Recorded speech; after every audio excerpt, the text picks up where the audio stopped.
ബേബിച്ചേട്ടാ നമുക്ക് ഈ വാരിയുടെ പ്രൊഡക്ട്സിനെ കുറിച്ചിട്ട്, അതായത് നമ്മുടെ ഇന്ത്യയിലെ നമ്പർ 1 ഒന്നാണുള്ള കമ്പനിയാണല്ലോ വാരി. വാരിയുടെ പ്രൊഡക്ട്സിനെ കുറിച്ചിട്ട് ഡീറ്റെയിൽ ആയിട്ട് ഒന്ന് പറയാമോ? ജസ്റ്റ് മൊത്തം ഡീറ്റെയിൽസ് ആയിട്ട്. ഓക്കെ, ഞങ്ങൾ ശരിക്കും ഈ വാരിയുടെ പെർഫോമൻസ് ഒക്കെ മനസ്സിലാക്കിയിട്ടാണ് നമ്മൾ ഇവരുടെ ഫ്രാഞ്ചൈസി എടുത്തത്. ശരിക്കും പറഞ്ഞിട്ടുണ്ടെങ്കിൽ ഞങ്ങൾ പെരുമ്പാവൂർ MC റോഡിൽ ഉള്ള ഒരു സ്ഥാപനമാണ്. ഇവിടെ നമ്മൾ ഷോറൂം കം ഓഫീസ്, പിന്നെ നമ്മളുടെ ഗോഡൗണ് വേറൊരു സ്ഥലത്തുണ്ട്. നമ്മൾ സ്റ്റോക്ക് ചെയ്യുന്നുണ്ട്, ധാരാളം എല്ലാ പ്രോഡക്റ്റ്സും നമ്മൾ സ്റ്റോക്ക് ചെയ്യുന്നുണ്ട്. മെയിനായിട്ട് നമ്മൾ ഇത് എടുക്കാൻ കാരണം വെച്ചിട്ടുണ്ടെങ്കിൽ വാരിയുടെ പെർഫോമൻസ് തന്നെയാണ്. മെയിനായിട്ട് നമുക്ക് വാരിയുടെ പ്രോഡക്റ്റ്സ് എന്ന് പറഞ്ഞിട്ടുണ്ടെങ്കിൽ ഈ ഇരിക്കുന്ന പാനലാണ്. ഈ പാനല് നമുക്ക് ടോട്ടൽ എത്ര വാട്ട്സാണ് വരുന്നത്? നമുക്കിത് 540ന്റെ പാനലാണ്. ഇത് മോണോ പെർക്ക് ഹാഫ് കട്ട് എന്ന കാറ്റഗറിയിൽ വരുന്ന പാനലാണ്. ഇതാണ് ഏറ്റവും ലേറ്റസ്റ്റ് ടെക്നോളജി. ഈ ഇരിക്കുന്ന ഈ ബോക്സുകൾ ഇതൊക്കെയാണ് ഇതിന്റെ ഓൺലൈൻ ഇൻവെർട്ടേഴ്സ് എന്ന് പറയും. അതായത് നമ്മൾ സോളാർ പാനലിൽ നിന്ന് കിട്ടുന്ന ഔട്ട്പുട്ട് എന്ന് പറയുന്നത് DC ആയിരിക്കും. ഈ DC വോൾട്ടേജ് നമുക്ക് സാധാരണ നമ്മൾ മെയിൻ സപ്ലൈ എന്ന് പറയുന്നത് നമ്മൾ 230 വോൾട്ട് 50 ഹെർട്സ് സപ്ലൈ ആണ്. നമ്മുടെ മെയിൻ സപ്ലൈ വീട്ടിൽ ഉപയോഗിക്കുന്ന സപ്ലൈയുടെ വോൾട്ടേജ് എന്ന് പറയുന്നത് 230, അതിന്റെ ഫ്രീക്വൻസി എന്ന് പറയുന്നത് 50 ആണ്. ഈ 230 വോൾട്ട് 50 ഹെർട്സിലേക്ക് നമുക്ക് മുകളിൽ നിന്ന് കിട്ടുന്ന സോളാർ പാനലിൽ നിന്ന് കിട്ടുന്ന DC നമുക്ക് കൺവേർട്ട് ചെയ്യണം. അതിന് വേണ്ടിയിട്ടാണ് ഈ ഡിവൈസ് നമ്മൾ ഉപയോഗിക്കുന്നത്. അത് ചുരുക്കി പറഞ്ഞു കഴിഞ്ഞാൽ സിമ്പിൾ ആയിട്ട് പറഞ്ഞാൽ DC വോൾട്ടേജിനെ AC വോൾട്ടേജ് ആക്കി മാറ്റും. അതിന് വേണ്ടിയിട്ടാണ് അതാണ് ഇതിന്റെ ഫംഗ്ഷൻ. ഇപ്പൊ നേരത്തെ പറഞ്ഞ മാതിരി ഉണ്ടല്ലേ, ഇത് അതിന്റെ ഇൻപുട്ട് DC ഇൻപുട്ടാണ്. ഇത് വാരിയുടെ പ്രോഡക്ട്സ് ആണ്. ഇത് വാരിയുടെ പ്രോഡക്ട്സ് ആണ്. വാരിയുടെ പ്രോഡക്റ്റ് ആണ്.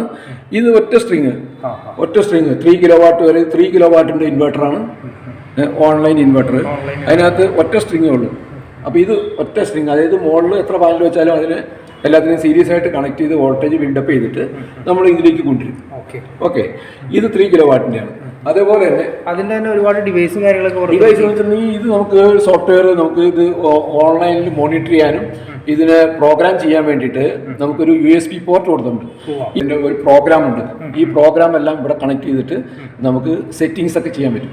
വോൾട്ടേജ്, കറണ്ട് ലിമിറ്റ്, എല്ലാത്തിനും വോൾട്ടേജ് ലിമിറ്റ് ചെയ്ത് നമ്മൾ അത് ഇത്ര സർട്ടൻ വോൾട്ടേജിന് മേലെ പോയ ട്രിപ്പാവും താഴെ പോയ ട്രിപ്പാവും. അതിന് വോൾട്ടേജ് പ്ലസ് അതിന്റെ ലോവർ ലിമിറ്റും അപ്പർ ലിമിറ്റും നമുക്ക് സെറ്റ് ചെയ്യണം. അതായത് നമ്മുടെ സൂര്യപ്രകാശനനുസരിച്ച് ആ പീക്ക് ലെവലിലേക്ക് പോകുന്ന സമയങ്ങളുണ്ട്. ഓക്കെ, അല്ല അതല്ല സമയത്ത് കട്ടാവുന്ന സിസ്റ്റം. അപ്പോൾ നമ്മൾ മെയിനായിട്ട് നമ്മൾ ഫ്രീക്വൻസിക്ക്, വോൾട്ടേജിന്, പിന്നെ ഇതിന്റെ ടൈം, അതായത് ഇത്ര ടൈം വരെയാണ് അത് കട്ടായി കിടക്കും. അതായത് ഒരു 120 സെക്കൻഡാണ് നമ്മൾ ടൈം സെറ്റ് ചെയ്ത് വെച്ചിരിക്കുന്നത്. അപ്പോൾ 120 സെക്കൻഡ് കഴിഞ്ഞ് കഴിഞ്ഞാൽ again it will try four restart. അങ്ങനെയുള്ള ഒരു കണ്ടീഷനാണ്. അപ്പോൾ ഇതിന് വോൾട്ടേജ് അതുപോലെ തന്നെ ഇത്ര സെക്കൻഡ് വോൾട്ടേജ് താഴെ പോയി കഴിഞ്ഞാൽ ട്രിപ്പ് ആവും. ഇത്ര വോൾട്ടേജിന് മേലെ പോയിട്ട് ട്രിപ്പ് ആവും. ഫ്രീക്വൻസി അതുപോലെ തന്നെ നമ്മൾ ശരിക്കും പറഞ്ഞാൽ 47.5 ആണ് ലോവർ ലിമിറ്റ് കൊടുത്തിരിക്കുന്നത്. അതിന്റെ അപ്പർ ലിമിറ്റ് 52 ഫ്രീക്വൻസി ഹെർട്സ് ആണ് ഇതിന്റെ യൂണിറ്റ്. 52 അപ്പർ ലിമിറ്റും 47.5 ലോവർ ലിമിറ്റുമാണ്. ഇതാണ് നമ്മൾ AC ഔട്ട് വരുന്നത്. ഇത് AC ഔട്ട് വരുന്നത്. ഇതാണ് AC ഔട്ട് വരുന്നത്. ഓക്കെ, ഇതിൽ നിന്നാണ് നമുക്ക് ഔട്ട്പുട്ട് എടുക്കുന്നത്. ഇപ്പൊ നമ്മളിപ്പോ അത് 3 കിലോവാട്ടിന്റെ. ഇനി അടുത്ത കുറച്ചും കൂടി കൂടിയ പവർ ഉള്ളതാണ് ഈ 5 കിലോവാട്ട്. ഇത് 5 കിലോവാട്ടാണ്. ഇത് നമ്മുടെ വാരിയുടെ പ്രോഡക്റ്റ് തന്നെയാണ്. ഇത് വാരിയുടെ പ്രോഡക്റ്റ് തന്നെയാണ്. ഇതെന്ന് വെച്ചിട്ടുണ്ടെങ്കിൽ നമ്മൾ ഒരു സ്ട്രിങ് ഉണ്ടായിരുന്നു. ഇപ്പൊ നമ്മൾ 2 സ്ട്രിങ് ആണ്. സ്ട്രിങ് എന്ന് ഉദ്ദേശിച്ച് നമ്മൾ നേരത്തെ പറഞ്ഞ പോലെ തന്നെ 2 സെക്ഷൻ വരുന്നത്. അത് നേരത്തെ പറഞ്ഞ പോലെ സെക്ഷൻ ആയിട്ട് ഇവിടെ കണക്ട് ചെയ്യുന്നു. ഇതിനകത്ത് ഇതിനെ കമ്പൈൻ ചെയ്യുന്നു. ഒരു സ്ട്രിംഗിൽ നിന്ന് വരുന്ന പ്ലസ് മൈനസ് നമ്മൾ കൊടുക്കും. അടുത്ത സ്ട്രിംഗിൽ നിന്ന് വരുന്ന പ്ലസ് മൈനസ് അവിടെ നമ്മൾ കൊടുക്കും. അതിന് PV1 PV2 എന്ന് പറയുന്നത്. ഓക്കെ, അപ്പൊ ഈ പവർ കൂടുന്നതനുസരിച്ചിട്ട് നമുക്ക് ഇതുപോലെ തന്നെ പല സെക്ഷനായിട്ട് നമുക്ക് കൊടുക്കാൻ പറ്റും. ഇതിനെ ഒരു MPPT സർക്യൂട്ടിലേക്ക് നമ്മൾ കൊടുക്കണം. മാക്സിമം പവർ ട്രാൻസ്ഫറിനുള്ള ഒരു സർക്യൂട്ട് ഉണ്ട്. അത് നമ്മളിപ്പോൾ ഈ ഇതൊരു MPPT കൊടുക്കും, ഇതൊരു MPPT കൊടുക്കും. 2 MPPT നമുക്കിപ്പോൾ 5 കിലോവാട്ട് ആകുമ്പോൾ 2 MPPT നമുക്ക് വേണം. അത് കഴിഞ്ഞിട്ട് പിന്നെ അതിന്റെ ഔട്ട്പുട്ട് കമ്പൈൻ ചെയ്തിട്ടാണ് AC സർക്യൂട്ടിലേക്ക് പോകുന്നത്. ഇതിനെ റെക്ടിഫൈ ചെയ്യും. ഇതിനെ DC റെക്ടിഫൈ ചെയ്തിട്ട് AC വോൾട്ടേജ് ആയിട്ട് മാറ്റും. 230 വോൾട്ട് 50 ഹെർട്സ് അതിലേക്ക് നമ്മൾ ഇതിനെ കൺവേർട്ട് ചെയ്തിട്ടാണ് ഇതിന്റെ ഔട്ട്പുട്ട് നമ്മൾ കൊടുക്കുന്നത്. ഇതിനെല്ലാത്തിനും ഒരു സോഫ്റ്റ്വെയർ മോഡൽ അറ്റാച്ച്ഡ് ആണ്. ശരിക്കും പറഞ്ഞാൽ പ്രോഗ്രാം ചെയ്യാൻ പറ്റും. വൈഫൈ കണക്ട് ചെയ്യാം. അത് നമുക്ക് ശരിക്കും പറഞ്ഞാൽ നമ്മുടെ വീട്ടിലുള്ള വൈഫൈ കണക്ട് ചെയ്തിട്ട് നമുക്ക് അതിന്റെ IP അഡ്രസ് ആയിട്ട് ഇതിനെ മാച്ച് ചെയ്യിച്ചിട്ട് നമുക്ക് ശരിക്കും പറഞ്ഞാൽ എവിടെ ഇരുന്ന് മോണിറ്റർ ചെയ്യാൻ പാകത്തിന് നമുക്ക് ഇതിനെ ബ്രോഡ്കാസ്റ്റ് ചെയ്യുന്ന മാതിരിയാണ്. നമുക്ക് വീട്ടിൽ എത്ര യൂണിറ്റ് ജനറേഷൻ ഉണ്ടെന്നും അത് വർക്ക് ചെയ്യുന്നുണ്ടോ ഇല്ലയോ എന്നുള്ളത് നമുക്ക് എവിടെ ഇരുന്ന് നമുക്ക് മോണിറ്റർ ചെയ്യാനുള്ള ഒരു സൗകര്യം. ഓക്കെ, അതുപോലെ തന്നെ ഇത് അടുത്ത നെക്സ്റ്റ് സ്റ്റേജിലേക്ക് ഇത് 10 കിലോവാട്ടിന്റെ ആണ്. 10 ആണ്. അത്യാവശ്യം ഒരു ചെറിയൊരു ഇൻഡസ്ട്രി ലെവലിലേക്ക് വേണമെങ്കിൽ 10 കിലോവാട്ട് നമുക്ക് കൊടുക്കാവുന്നതാണ്. ശരിക്കും പറഞ്ഞാൽ നമുക്ക് ഒരു ഡൊമസ്റ്റിക് യൂസ് എന്ന് പറഞ്ഞിട്ടുണ്ടെങ്കിൽ 5 കിലോവാട്ട് മതി. പക്ഷേ കുറച്ച് വലിയ വീടും പിന്നെ കാറ്, മറ്റേ ഇലക്ട്രിക് കാറ് ചാർജ് ചെയ്യാൻ വേണ്ടിയിട്ട് കറണ്ട് ഉപയോഗിക്കുന്നു. ഇപ്പൊ വെച്ചിട്ടുണ്ടെങ്കിൽ ഇലക്ട്രിക് കാറിന്റെ ഒരു യുഗമാണ് ഇനി വരാൻ പോകുന്നത്. അത് തന്നെയാണ്. ഇപ്പൊ തന്നെ ടാറ്റയുടെ ഒത്തിരി ഒരുപാട് വേരിയൻസ് ഇറങ്ങിയിട്ടുണ്ട്. അപ്പൊ ഇനി വരാൻ പോകുന്നതെല്ലാം ഈ ഇലക്ട്രിക് കാറുകൾക്ക് ഒരുപാട് ഡിമാൻഡ് കൂടി വരാണ്. അപ്പൊ നമ്മൾ അതിനനുസരിച്ചുള്ള ഒരു സോളാർ സിസ്റ്റം നമ്മൾ ആദ്യമേ വെച്ച് കഴിഞ്ഞിട്ടുണ്ടെങ്കിൽ, സോളാർ പ്ലാന്റ് വെച്ച് കഴിഞ്ഞിട്ടുണ്ടെങ്കിൽ നമുക്ക് നമ്മുടെ ഇലക്ട്രിക് സ്കൂട്ടർ, ഇലക്ട്രിക് കാറ് ഇതെല്ലാം നമുക്ക് ചാർജ് ചെയ്യാൻ പറ്റും. ഇൻ അഡീഷൻ ടു അവർ വീട്ടിലെ ഉപയോഗത്തിന് എല്ലാ കാര്യങ്ങളും നടക്കുകയും ചെയ്യും. അപ്പൊ നമുക്ക് സീറോ ബില്ലിങ് വരും. നമുക്ക് പേടിക്കാണ്ട് പെട്രോൾ പമ്പിൽ പോകണ്ട. പെട്രോൾ പമ്പ് വരുമ്പോൾ നമ്മൾ കണ്ണടച്ചിരിക്കുക, എവിടെ വേണമെങ്കിലും പോവാം. ഫുൾ ചാർജ് ചെയ്ത് കഴിഞ്ഞിട്ടുണ്ടെങ്കിൽ 300-500 കിലോമീറ്റർ വരെ പോകാനുള്ള വണ്ടികൾ ഇറക്കുന്നുണ്ട്. അപ്പൊ അത് നമുക്ക് ഏറ്റവും ചെയ്യണമെങ്കിൽ ഒരു ഫ്യൂച്ചർ പ്രോഗ്രാമും കൂടെ കണ്ടിട്ട്, ഫ്യൂച്ചർ യൂട്ടിലിറ്റിയോടെ കണ്ടിട്ടാണ് നമ്മളിത് ശരിക്കും പറയുന്നത്. ഇപ്പോഴത്തെ ബില്ലിനനുസരിച്ച് നമുക്ക് ഒരു 3 കിലോവാട്ട് മതിയെങ്കിലും നമുക്ക് പിന്നെ ഇത് ചേഞ്ച് ചെയ്ത് കൂട്ടിയിട്ടും ഓരോ സ്റ്റേജിലും നമുക്ക് KSEBിന്ന് ഫീസിബിലിറ്റി കിട്ടും. അപ്പം നമ്മൾ ഓൾറെഡി നമ്മുടെ ആവശ്യം അനുസരിച്ച് പൈസ കുറച്ച് മുടക്കാൻ താല്പര്യമുണ്ടെങ്കിൽ നമ്മൾ വെക്കുന്നത് 5 കിലോവാട്ട് തൊട്ട് 10ലേക്ക് മാറുന്നതാണ് ഏറ്റവും ഉത്തമം. അല്ലെങ്കിൽ നമുക്ക് ടെൻഷൻ പിടിക്കുന്ന കാര്യമില്ല. കാരണം എക്സസ് ആയിട്ടുള്ള യൂണിറ്റിന് KSEB പേ ചെയ്യുന്നുണ്ട്. ഓക്കെ, ഇപ്പൊ നമ്മൾ നേരത്തെ പറഞ്ഞിരുന്ന കാര്യം ഏറ്റവും ഒരു വലിയ യൂട്ടിലിറ്റി എന്ന് പറഞ്ഞിട്ടുണ്ടെങ്കിൽ വീട്ടിലെ ഗ്യാസ് ഉപയോഗിക്കുന്ന ആൾക്കാരാണെങ്കിൽ ഗ്യാസ് ഓൺ ചെയ്യേ വേണം. നമ്മൾ ശരിക്കും പറഞ്ഞാൽ 2 ഇൻഡക്ഷൻ ഹീറ്റർ മേടിച്ചു വയ്ക്കുക, മെയിൻ സ്റ്റാൻഡ് ബൈ, പിന്നെ ഒരു മൈക്രോവേവ് മേടിച്ചു വയ്ക്കുക, പിന്നെ ഇൻഡക്ഷൻ ബേസ്ഡ് ആയിട്ടുള്ള കുറെ യൂട്ടൻസിൽസ്, കുറെ പാത്രങ്ങൾ മേടിച്ചു വയ്ക്കുക. ഇത് മേടിച്ചു വെച്ചിട്ടുണ്ടെങ്കിൽ മിനിമം നിങ്ങളുടെ ഗ്യാസ് ഒരു 6 മാസമെങ്കിലും. ഇനി ഇതിനകത്ത് മെയിൻ ആയിട്ട് വരുന്നത് നമ്മൾ സോളാർ പാനലിൽ നിന്ന് DC ആയിട്ടാണ് വരുന്നത്. അത് നമ്മൾ ഇൻവെർട്ടറിലേക്ക് കൊടുക്കണേക്ക് മുമ്പ് അതിനൊരു DC DB എന്ന് പറഞ്ഞിട്ട്,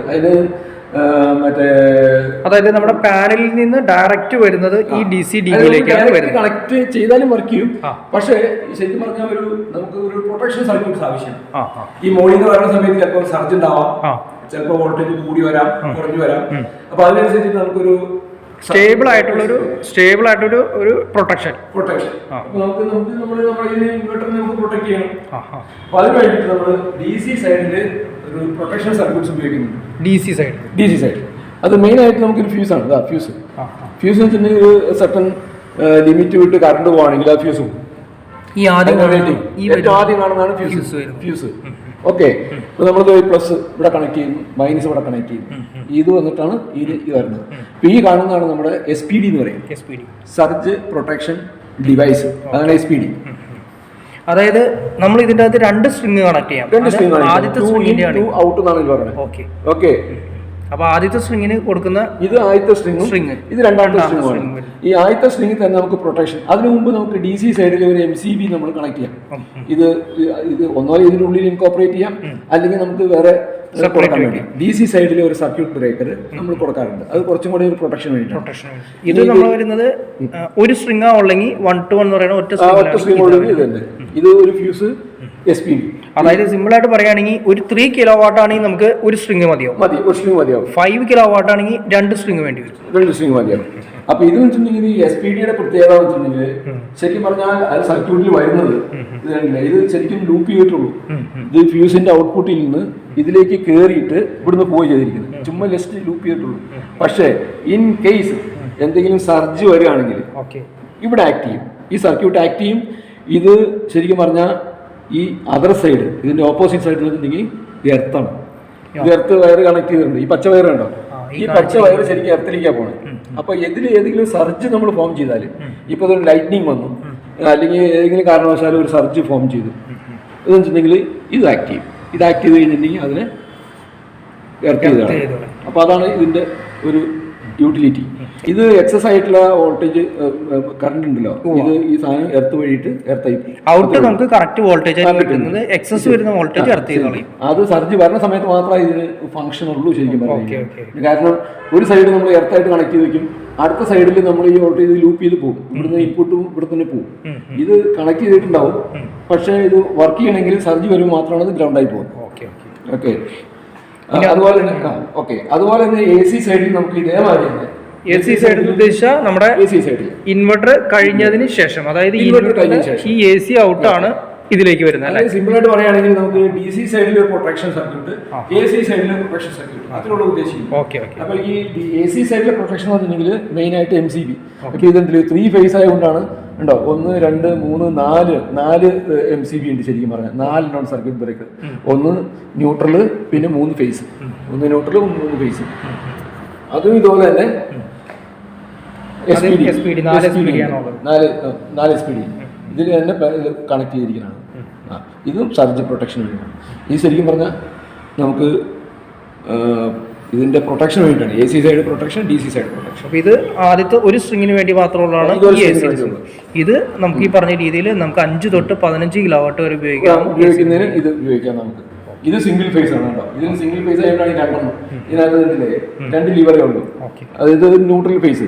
ഇതിനകത്ത് 4 ലിവർ ഉണ്ട്, ഒരു ന്യൂട്രൽ, 3 ഫേസ്, അങ്ങനെ ടോട്ടൽ 4 ഉണ്ട്. ഓക്കെ, ഇതിന്റെ ഔട്ട് എടുക്കുന്നതാണ് ഈ കാണുന്നത്, നമുക്ക് ഔട്ട് വരുന്നതാണ് ഈ കാണുന്നത്. ഓക്കെ, ഇനി പിന്നെ പറയുകയാണെങ്കിൽ നമുക്ക് ഇതെന്ന് പറഞ്ഞിട്ടുണ്ടെങ്കിൽ DC വയേഴ്സ് ആണ്. അതെനിക്ക് തോന്നുന്നു ആളുകൾക്ക് കറക്റ്റ് ആയിട്ട് അറിയില്ല എന്ന് തോന്നുന്നു. സാധാരണ വയർ ഉപയോഗിച്ചാൽ പോരെ എന്നുള്ളൊരു ഇതെന്ന് വെച്ചിട്ടുണ്ടെങ്കിൽ നമ്മളിപ്പോ സാധാരണ നമ്മള് ഇതാണ് ഇതിന്റെ വയർ ശരിക്കും പറഞ്ഞു കഴിഞ്ഞാൽ. ഇത് ഇത് കണ്ടില്ല, ഈ ചുമപ്പ് ഒരു ലൈൻ ഉള്ളത് കൊണ്ടാണ് ഇത് പ്ലസിനാണ് ഉപയോഗിക്കുന്നത്. ഇത് പോസിറ്റീവ് ഇതിനാണ് ഉപയോഗിക്കുന്നത്. ഇത് കണ്ടില്ലേ, ഇതതിൻ്റെ ഈ സ്ട്രാൻഡ് കണ്ടില്ലേ, അതിനകത്താണ് 4 സ്ക്വയർ DC 4 സ്ക്വയർ mm. ഈ ഇതിൻ്റെ സ്ട്രാൻഡിൻ്റെ തിക്നെസ് അനുസരിച്ചിട്ടാണ് അതിൻ്റെ ഈ 4 സ്ക്വയർ ആണോ 6 സ്ക്വയർ ആണോ അങ്ങനെ പല ഇത് നമ്മൾ ചെയ്യും. അതായത് സിമ്പിളായിട്ട് പറയുകയാണെങ്കിൽ നമ്മൾ സാധാരണ വയറിങ്ങിന്, നമ്മുടെ വീടിങ്ങിൻ്റെ വയറിങ്ങിന് ഉപയോഗിക്കുന്ന വയറിനെ അപേക്ഷിച്ച് DC വയർ തന്നെ ഉപയോഗിക്കുന്നതാണ് ഏറ്റവും. DC വയറിന് ഉപയോഗിക്കണം. അത് മാത്രമല്ല ഈ DCക്കുള്ള ഒരു കുഴപ്പമെന്നുണ്ടെങ്കിൽ നമുക്ക് ഡിസ്റ്റൻസ് കൂടുമ്പോൾ ഇത് വോൾട്ടേജ് ഡ്രോപ്പ് വരും, റെസിസ്റ്റൻസ് കൂടുതലാണ്. അപ്പൊ അതെന്ന് വെച്ചിട്ടുണ്ടെങ്കിൽ അതിനനുസരിച്ചിട്ട് നമ്മൾ ഇതിന്റെ ഇത് മാറ്റും. അതായത് പ്യുവർ കോപ്പർ ആയിരിക്കും ഇതിന്റെ അകത്ത് വരുന്നത്, അലോയ്സ് ഉണ്ടാവില്ല. അതുകൊണ്ടാണ് നമുക്ക് റെസിസ്റ്റൻസ് കൺട്രോൾ ചെയ്യാൻ പറ്റുന്നത്. ഇത് എന്ന് പറഞ്ഞിട്ടുണ്ടെങ്കിൽ നമുക്കിപ്പോ ഒരു 5 നില മോഡലുള്ള ഒരു സിസ്റ്റമാണ്. നമുക്ക് അവിടെ ഒന്നും ഇൻവെർട്ടർ വയ്ക്കാൻ സാധ്യമില്ല. സാധാരണ മാക്സിമം നമ്മൾ ഇൻവെർട്ടറിൽ അവിടെ തന്നെ അക്കോമഡേറ്റ് ചെയ്യും. ഏറ്റവും നല്ലത് അതാണ്. നല്ലതെന്നുണ്ടെങ്കിൽ ഇതിന്റെ കാരണം എന്താണ്, ലോസ് കുറയ്ക്കും. DC നമ്മളൊരു മോർ ദാൻ ഒരു 10 meters ആണ് അതിന്റെ പറയുന്നത്. മോർ ദാൻ 10 meters ട്രാവൽ ചെയ്ത് കഴിയുമ്പോൾ അതിന്റെ ഡ്രോപ്പ് എന്തായാലും. അപ്പൊ നമ്മൾ വിത്തിൻ 10 meters ആണ് നമ്മൾ 4 സ്ക്വയർ mm ആണ് ഉപയോഗിക്കുക. കുറച്ച് കൂടുതൽ ഡിസ്റ്റൻസ് നമ്മൾ ഈ ഇതിനെ DC-യിൽ കൊണ്ടുവരേണ്ട സ്ഥിതി വരുമ്പോൾ നമുക്ക് 6 സ്ക്വയർ mm സാധാരണ നമ്മളുടെ നമ്മൾ ഉപയോഗിക്കുന്ന രീതി അനുസരിച്ചിട്ട് 6 സ്ക്വയർ mm. അതുകൊണ്ടാണ് പറയുന്നത് നമ്മൾ മാക്സിമം നമ്മൾ ഇൻവെർട്ടറും സർക്യൂട്ട്സ് എല്ലാം ഏറ്റവും ഷോർട്ട് ഡിസ്റ്റൻസ് വയ്ക്കും. നമ്മൾ പാനൽ ഇങ്ങനെ അടുത്ത് തന്നെ വയ്ക്കുകയാണെങ്കിൽ ഏറ്റവും നല്ലതായിരിക്കും. അപ്പൊ അതിനനുസരിച്ച് നമുക്ക് ജനറേഷൻ കൂടുതൽ DC-യിൽ ഡ്രോപ്പ് വരുന്നില്ല. അല്ലെങ്കിൽ ഈ ജനറേഷൻ വരുമ്പോൾ ലോഡ് വരുന്ന കഴിയുമ്പോഴല്ലോ ഈ DC സൈഡിൽ ഒത്തിരി ഡ്രോപ്പ് വരും. അപ്പൊ അതുകൊണ്ടാണ് നമ്മൾ ഈ കൂടുതൽ DC കേബിള് 6 സ്ക്വയർ mm ഉപയോഗിക്കേണ്ടി വരുന്നത് ഡിസ്റ്റൻസ് കൂടുന്നതനുസരിച്ച്. അപ്പൊ ഇത് നമ്മൾ ഇത് പ്ലസിന്റെ മൈനസ് ആണെങ്കിൽ ഫുൾ ബ്ലാക്ക് ആയിരിക്കും. ഇതിപ്പോൾ പ്ലസ് ആണ് തിരിച്ചറിയാനായിട്ട് അതിന്റെ ഒരു വര കൊടുത്തിരിക്കുന്നത്. ഈ ചുമന്ന വര കൊടുത്തിരിക്കുന്നത് പ്ലസ് ആണ് തിരിച്ചറിയാൻ വേണ്ടിയാണ്. ഒന്നുപോലെ ഫുൾ റെഡ് ആയിട്ട് ഉപയോഗിക്കും, അല്ലെങ്കിൽ ഈ ഒരു സ്ട്രിപ്പ് ഇങ്ങനെ ഒരു സ്ട്രിപ്പ് ലൈൻ ആയിട്ട് നമുക്ക് ഉപയോഗിക്കും. നമ്മൾ ഈ കാണുന്നതെല്ലാം തന്നെ വാരിയുടെ വയറുകളാണ്. ഈ കാണുന്നതെല്ലാം DC കേബിൾസ് ആണ്. അപ്പോൾ നമ്മൾ വാരിയുടെ പ്രൊഡക്ട്സുകളാണെങ്കിലും വയറും എല്ലാം തന്നെ വാരിയുടെ തന്നെയാണ് യൂസ് ചെയ്തിട്ടാണ് പ്രൊഡക്ഷൻ നമ്മളൊരു പ്ലാന്റ് സെറ്റ് ചെയ്യുന്നത്. അപ്പോൾ ഓക്കെ ഫ്രണ്ട്സ്, നിങ്ങൾക്ക് വ്യക്തമായിട്ട് എന്താണ് നമുക്ക് AC ഇൻവെർട്ടർ, അതായത് നമ്മൾ സോളാറിന് ഉപയോഗിക്കുന്ന ഇൻവെർട്ടർ സിസ്റ്റം, അത് single phase, 3 phase, 3 kilowatt, 5 kilowatt, 10 kilowatt, ഇതിനെക്കുറിച്ച് ഡീറ്റെയിൽ ആയിട്ട് മനസ്സിലാക്കി. അതുപോലെ തന്നെ നമ്മൾ ഇൻവെർട്ടറിൻ്റെ ഇന്നിലും ഔട്ടിലും കൊടുക്കുന്ന പ്രൊട്ടക്ഷൻ സർക്യൂട്ടുകളെ കുറിച്ച് നിങ്ങൾ വ്യക്തമായിട്ട് മനസ്സിലാക്കുകയാണെന്ന് വിചാരിക്കുന്നു. ഇനി ഇതിനെക്കുറിച്ച് ഇനിയും ഡീറ്റെയിൽ ആയിട്ട് നിങ്ങൾക്ക് അറിയണമെന്ന് താല്പര്യം തീർച്ചയായിട്ടും നിങ്ങളൊന്ന് കമൻറ്റ് ചെയ്താൽ മതി. നമുക്ക് അതിനെക്കുറിച്ച് ഡീറ്റെയിൽ ആയിട്ട് ഒരു വീഡിയോ ചെയ്യാൻ സാധിക്കുന്നതായിരിക്കും. അപ്പോൾ നമ്മുടെ സ്ഥാപനം ഒന്നുകൂടി പരിചയപ്പെടുത്താം. എക്സ്പോസ് ആൾട്ട് എനർജി പെരുമ്പാവൂർ എന്നാണ് നമ്മുടെ സ്ഥാപനം. MC റോട്ടിലാണ് വരുന്നത്. ഇനോഗ്രേഷൻ്റെ ജസ്റ്റ് അതായത് പുതിയൊരു പ്രൊഡക്ഷൻ കാര്യങ്ങളൊക്കെ ആയിട്ട് 60,000 രൂപയ്ക്ക് നമ്മുടെ വീട്ടിലേക്ക് ആവശ്യമായിട്ടുള്ള പാനൽസ് കാര്യങ്ങൾ വെച്ചതിന് ശേഷം പാനൽ ഒരു MPPT അതായത് 540 വാട്ടിൻ്റെ ഒരു പാനൽ, ഒരു MPPT 40 ആംപിയറിൻ്റെ ഒരു MPPT 1500 വാട്ട് വരുന്ന ഇൻവെർട്ടർ, അതുപോലെ തന്നെ 150 AH വരുന്ന 150 AH വരുന്ന ബാറ്ററി, അതിൻ്റെ കേസ്, ഫിറ്റിംഗ്, എല്ലാ ഫിറ്റിങ്സ് കാര്യങ്ങളെല്ലാം ഉൾപ്പെടെ വെറും 60,000 രൂപയ്ക്കാണ് പുതിയ പാക്കേജ് കമ്പനി നമ്മൾ അവതരിപ്പിക്കുന്ന പുതിയ പാക്കേജാണ് അവതരിപ്പിക്കുന്നത്. ഇനി അത് കൂടാതെ തന്നെ രണ്ടാമത്തെ ഒരു പാക്കേജ് കൂടിയുണ്ട്. നമുക്കിനി കുറച്ചുകൂടി വാട്ട്സ് കൂടുതൽ ആവശ്യമുണ്ടെങ്കിൽ 540 വാട്ടിൻ്റെ 2 പാനൽ, അതുപോലെ തന്നെ സെയിം MPPT 40 ആംപിയറിൻ്റെ MPPT അതായത് 1500 വാട്ടിൻ്റെ ഇൻവെർട്ടർ, സോളാർ ഇൻവെർട്ടർ. അതുമാത്രമല്ല ഒരു ബാറ്ററിക്ക് പകരം 2 ബാറ്ററി, 150 AHൻ്റെ 2 ബാറ്ററി, അങ്ങനെ 2 ബാറ്ററി 2 പാനൽ എക്സ്ട്രാ കൂടി വരുന്ന പാക്കേജ് കൂടി അവതരിപ്പിക്കുന്നുണ്ട്. അത് 95,000-നും 1,00,000-നുമാണ് കമ്പനി ഓഫർ ചെയ്തിരിക്കുന്നത്. അത് കൂടാതെ തന്നെ ഇലക്ട്രീഷ്യന്മാർക്ക് സെപ്പറേറ്റ് ഒരു ഓഫർ കൂടി കമ്പനി അനൗൺസ് ചെയ്തിട്ടുണ്ട്. ഓൾ കേരള ഇലക്ട്രീഷ്യന്മാർക്ക് നമുക്ക് ഡയറക്റ്റായിട്ട് ഈ കമ്പനി ഡയറക്റ്റായിട്ട് കോൺടാക്ട് ചെയ്യാം. അപ്പോൾ നിങ്ങൾക്ക് ഡയറക്റ്റ് കോൺടാക്ട് ചെയ്ത് ഈ ഓഫറിനെ കുറിച്ച് ഡീറ്റെയിൽ ആയിട്ട് കാര്യങ്ങൾ അറിയാൻ സാധിക്കും. അതുമാത്രമല്ല ഇതിനെക്കുറിച്ചിട്ട് ഡീറ്റെയിൽ ആയിട്ട് നിങ്ങൾക്ക് അറിയണമെന്ന് താല്പര്യമുണ്ടെങ്കിൽ, എന്തെല്ലാം ഓഫർ കാര്യങ്ങളൊക്കെ അറിയണമെന്ന് താല്പര്യമുണ്ടെങ്കിൽ, പുതിയ ഓഫർ കാര്യങ്ങളൊക്കെ അറിയണമെന്ന് താല്പര്യം നിങ്ങൾ ഈ കാണുന്ന നമ്പറിൽ ഡയറക്റ്റായിട്ട് കോൺടാക്ട് ചെയ്യാവുന്നതാണ്. അപ്പോൾ ഓക്കെ ഫ്രണ്ട്സ്, നിങ്ങൾക്ക് ഇൻട്രസ്റ്റ് ആണെങ്കിൽ തീർച്ചയായിട്ടും ലൈക്ക് ചെയ്തേക്കുക, ഷെയർ ചെയ്തേക്കുക, സബ്സ്ക്രൈബ് കൂടി ചെയ്തേക്കാം. അപ്പോൾ തീർച്ചയായിട്ടും സബ്സ്ക്രൈബ് കൂടി ചെയ്തേക്കാം. ഓക്കെ ഫ്രണ്ട്സ്, അടുത്ത വീഡിയോ കാണുന്നവരെ okay.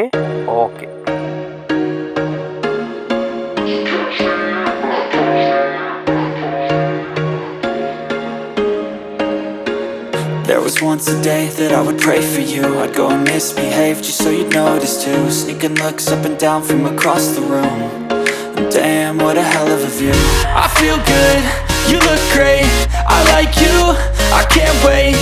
A first time, a first date,